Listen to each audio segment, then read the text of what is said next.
The invaders have swept aside all opposition, and now all that stands in their way are a series of defense lines, a handful of fortifications, and a garrison of warriors determined to hold the line at all costs. Beyond them, just out of reach, is the defenders' headquarters. The attacker must strike swiftly, crossing no man's land under heavy fire and breaking through to fall upon the enemy's rear lines. Casualties will be high, but if the attacker succeeds, the war will be as good as won. The defender cannot abandon the last line of defense and must hold back the invaders long enough for their headquarters to be evacuated. Let's begin.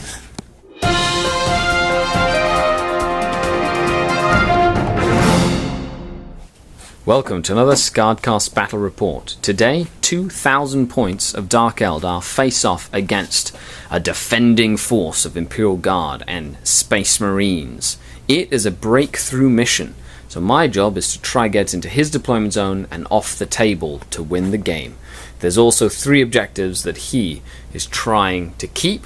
They're worth 3 points at the end of the game. Right now, deployment is as such, and the defenders, the Imperial Guard, have the first turn. They have some Space Marine allies on the way, a tactical unit in a Rhino, a Stern Guard unit in a Razorback with a Librarian, a Drop Pod and Dreadnought, a Storm Talon and Bikers. The Dark Eldar have their own reserves as well, 2 Razorwing jet fighters, Scourge deep striking, a Webway portal with Archon and some Grotesques in a Raider. And that is it. Some infiltrating happened, scouts, mandrakes. The battle is ready to be joined. Warlord traits. My Warlord, the Archon, has Rage, and the Warlord, which is the Lord Commissar of the defending forces, has bellowing command, so he can issue orders to his Imperial Guards, called Master of Command. So we have 10 Imperial Guardsmen on the top of that fortification, which is a bastion. All fortifications have been bought already by points. Veteran unit with 3 flamers. The Lord Commissar in a Chimera that he stole from the junior officers. 20-man blob squad with a double autocannon, 2 flamers and a priest. A Imperial bunker with an autocannon on it.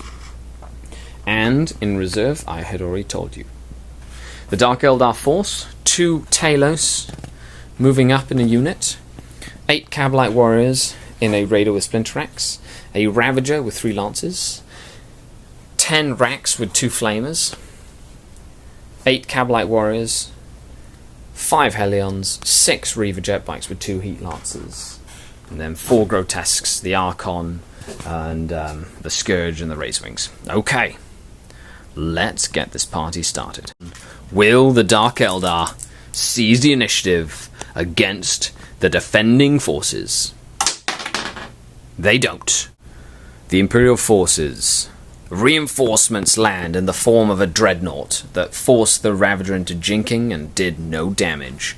The Basilisk and other shooting killed 3 out of the 5 Hellions, forcing them to go to ground, but they passed their morale test. Autocannon fire from the platoon in the trenches killed 1 of the jinking Reaver jet bikes, while the scouts failed to do any damage to the mandrakes that are sneaking up on the position. Other shuffling, they are holding the line, waiting for the Dark Eldar to make the first move. The Dark Eldar, playing to the mission, moved up at full force. The Hellions were to ground, so they had to stay there. This Raider moved up.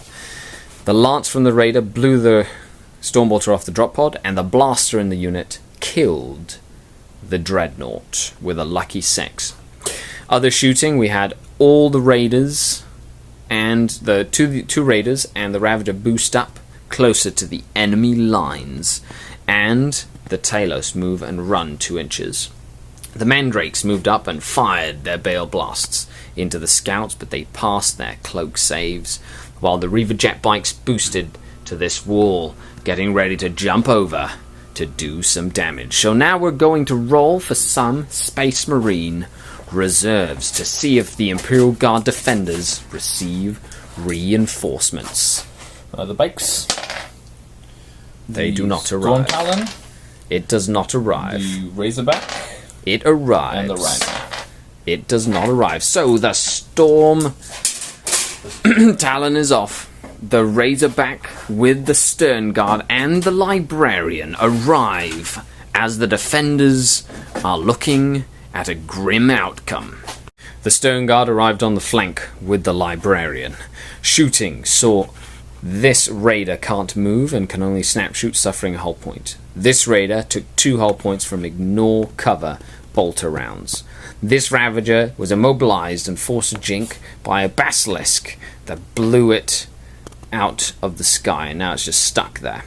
Shooting against the Talos, ineffective. Shooting against the Mandrakes, ineffective. And shooting against the Raider at the back by the autocannons forced it into jinking. Other than that, other than the Dark Eldar having first blood, it's now going to get nitty gritty. So, reserves. 2 Razorwing jet fighters. They arrive. Then we have the Scourge deep striking. They arrive. And the Archon. He arrives. The reserves are here. The Dark Eldar have advanced. The Webway Portal Strike has arrived in the form of an Archon with Armor of Misery and 4 Grotesques in a Raider. He fired a Phantasm grenade launcher at the unit up here and killed 5, and they have fallen back, terrified of what was to come. This Razorback has taken a hull point and can only snap shoot and not move, and I've killed 3 of the Stern Guard and put a wound on the Librarian. In other news, the Razorwings showed up, the Hellions are starting to move up, and no damage was done against the Bastion with all my lance shooting, and heat lance shooting, and blaster shooting, and haywire grenade launcher shooting. It is the Bastion to rule them all. Oh, and monocyte missiles forced the big blob. Oh, they can't go to ground technically, because they have a priest. They are fine, they only lost 1 model. Moving on to the next turn, reserves. The bikes. The Rhino. Storm Talon. Just the Rhino. The Rhino arrives. The delayed reserves are costing the Imperial Guard dearly. The Space Marines hold the line with a lack of reserves. The Librarian perils and killed himself. All in all, other shooting. The 3 Flamers killed 1 of the Grotesques in that Raider. 2 hull points were put on that Raider and it was forced into jinking. Other shooting was ineffectual against the Dark Eldar and Coven forces. We're moving on to turn 3. The Rax charged in, killed the last remaining Stern Guard. Put another hull point on that Rhino and immobilized it. And lots of shooting saw the Chimera with the Flamer Veterans die and all the Flamer Veterans run off the board. That unit takes some damage.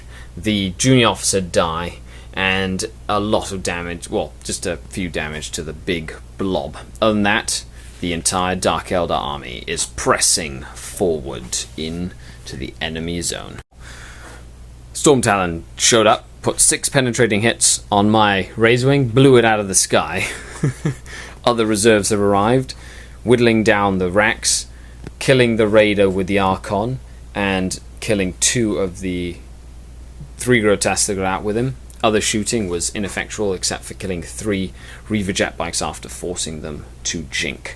So we're moving on to Dark Eldar, turn 4. I had a Razorwing exit the table, the Archon and the Grotesques exit the table, a Raider exit the table for a total of 9 points, as each unit was worth D3 victory points. I've also annihilated the Razorback finally, killed Warlord by destroying his Chimera and having the jet bikes assault him, and have done pretty much nothing else. But a lot of points to the Dark Eldar this turn as they are breaching across the defensive line. We're moving on to Space Marine turn 5. Could be the end of the game. No shooting did any damage to that jinking raid as it passed all its jink saves. The Rex and the bikers continue to fight. The Space Marines cleared the area of the Reaver jet bikes after they killed the defending warlord, and other shooting was ineffectual, with the Mandrakes soaking up some of the firepower. Moving on to Dark Eldar, turn 5. The Raider with warriors moved off the board for another 4 points. The other Raider moved off the board for another 4 points. We had the Mandrakes move up and do nothing, the Scourge move up and do nothing, the Talos charge the Rhino to kill it. So there's a commanding lead for the Dark Eldar forces as they are breaking through enemy lines. But will the game continue? The game does not continue. The Dark Eldar have been victorious. Joaquin, any last words? That was a great game. I'm glad we did a Stronghold Assault. You don't get to play thematic games like this. It was such a thematic game, just poor guardsmen being overwhelmed by a horde of fast-moving vehicles, and the Marines came in to clear up, but the strength wasn't enough. So we'll see where this leads next in the series of games. That's right. So we're going to do a series of games with the Space Marines and Imperium versus Dark Eldar, Eldar Xenos forces. So stay tuned for that. Of course, a little tactical corner, not really tactical corner, but more like a fluff corner. You remember those, right? Thanks a lot for tuning in. Make sure you sub to the channel. There will be an 8,000 subscriber giveaway once we hit 8,000 subscribers, so make sure you subscribe.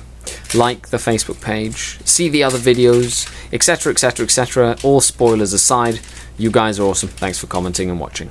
This is Skari, your grateful host, out.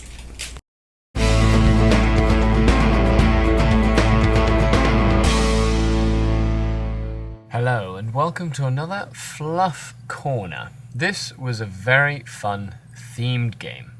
2,000 points really allowed for some variety in list building, and both my brother and I, Joaquin, were really looking forward to playing a very themed, laid-back, cinematic style game. So we built lists accordingly and with a lot of variety of units, and decided to play to the mission, and it was a very, very fun time. I highly recommend you checking out all the different missions and scenarios that Games Workshop releases in some of their supplement books, because it really adds a lot to the game. All in all, I hope you enjoyed this fun battle report as we go into the summer of 2015.